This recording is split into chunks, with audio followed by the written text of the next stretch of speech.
Bonjour les amis, j'en profite qu'il n'y ait pas trop de vent pour faire une petite vidéo. Donc un petit point sur ce que je vois dans les informations là.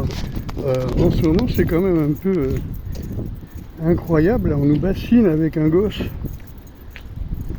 la douane, moi je l'appelle Radouane, qui raquette les gens, puis tout le monde trouve ça normal. Tu sais, c'est la théorie du carreau cassé, toi. C'est un shérif de Chicago, je crois, qui avait créé la théorie du carreau cassé, c'est-à-dire si dans un quartier il y a une vitre qui est cassée, la semaine après quelqu'un casse une deuxième vitre, et après si la deuxième vitre n'est pas réparée non plus, il y a des dealers qui s'installent et des gens qui squattent. Donc il faut réparer tout de suite avant que le choléra s'installe, toi, ou la peste s'installe. Il faut guérir tout de suite.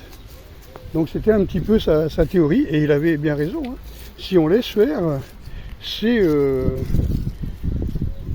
la chienlit, quoi. Alors, il y a beaucoup de vent. J'essaie de trouver un endroit où il n'y a pas trop de vent.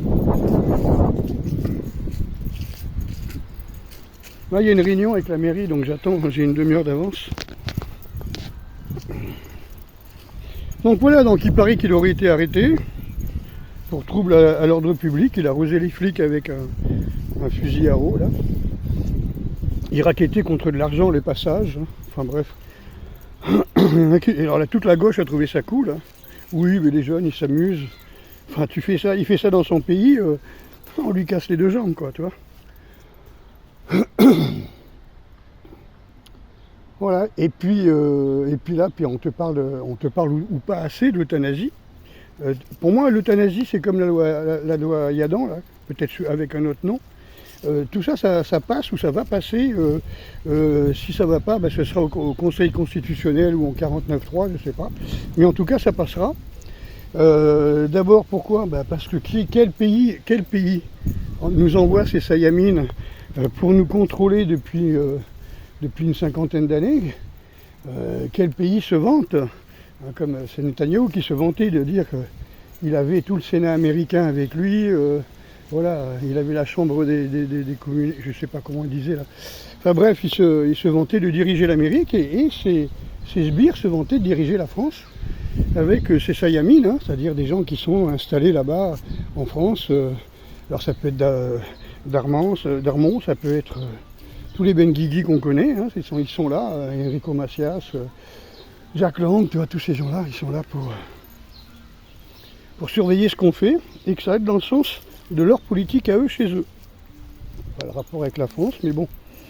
Et avec la loi Veil, hein, vous connaissez, Simone Veil, elle avait fait la loi sur l'avortement, on s'est demandé pourquoi ils avaient besoin de fœtus. Maintenant on sait, avec les labos. Et surtout, il y avait un accord qui fait que, en priorité, tous les organes, quand il y avait des accidents, quand il y avait des morts, enfin quand il y avait des prélèvements d'organes, on va dire, et comme par hasard, tous les organes partaient en priorité en Israël. Ah! Et là, tout d'un coup, on te dit, t'as pas le droit de critiquer ça parce qu'il y a la loi Yadan qui va arriver, et t'as pas le droit de critiquer l'euthanasie, puisque de toute façon, ça va nous être imposé. Voilà, donc quelque part, pourquoi ils se dépêchent, pourquoi c'est urgent de faire voter ces lois-là? Parce qu'il y a la guerre en Israël, enfin depuis 80 ans, mais bon, ils ont beaucoup de tués, ils ont beaucoup de blessés, et ils ont besoin d'organes. Donc je pense que c'est logique pour moi, c'est logique. À qui profite le crime? À qui profitent tous ces gens, tous ces organes, hein, voilà. Puis comme je disais, quand ils n'ont pas assez d'organes, ils organisent un petit attentat. C'est leur spécialité, ça, du Mossad. Nice, tu vois, par exemple, ils organisent des attentats, on appelle ça sous faux drapeau, pour recueillir des organes. Ça peut être le Bataclan, tu vois, parce que bien sûr, ça passe toujours sur le fait que ce sont des islamistes, mais en fin de compte, tu t'aperçois que non. Tu t'aperçois, mais après, voilà, ça mettra un certain temps, mais on le saura. On le saura, c'est comme l'histoire de Mohamed Merah où celui qui avait tué avait les yeux bleus et un tatouage, et puis en fin de compte l'autre c'était un grand, et puis en fin de compte Mohamed Merah n'est ni grand, il n'avait pas les yeux bleus, il n'avait pas le tatouage sur le visage. Mais bon, ouais, c'est comme ça. Il y a des gens encore qui croient ce qu'ils voient à la télévision. Ils n'ont pas compris qu'il y a quelques années, il y a un type qui nous a été imposé par la famille Rothschild, certainement un bâtard Rothschild, et qui nous a dit nous sommes en guerre 7 fois, je crois, le chiffre maçonnique, 7 fois, nous sommes en guerre, nous sommes en guerre, nous sommes en guerre. Et pourquoi c'était si important de lui dire que nous sommes en guerre? Parce que quand on est en guerre, on vit avec une loi martiale, déguisée, enfin, voilà, et toutes les informations sont tronquées, sont passées au SAS, sont censurés. Il y a des organismes entiers qui touchent des millions et des milliards, dont le métier est de empêcher certaines informations à passer sur les réseaux sociaux et sur nos médias. Sur nos médias, regardez qui c'est qui tient les plateaux et à qui appartiennent les chaînes. C'est sûr, il n'y aura pas grand-chose contre Israël, ça c'est certain. On a compris pourquoi. C'est Goebbels, c'est Goebbels qui disait celui qui tient les médias tient tout. Tient le pays, voilà quoi. Et ils ont compris.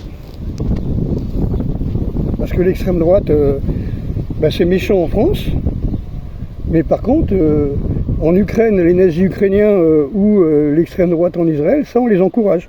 On leur envoie des armes, on leur envoie des soldats, on leur envoie des avions, des chars. Il n'y a qu'en France où l'extrême droite est mauvaise. Enfin, il n'y a plus d'extrême droite en France, on le sait. Allez les amis, force et honneur, et puis à très bientôt.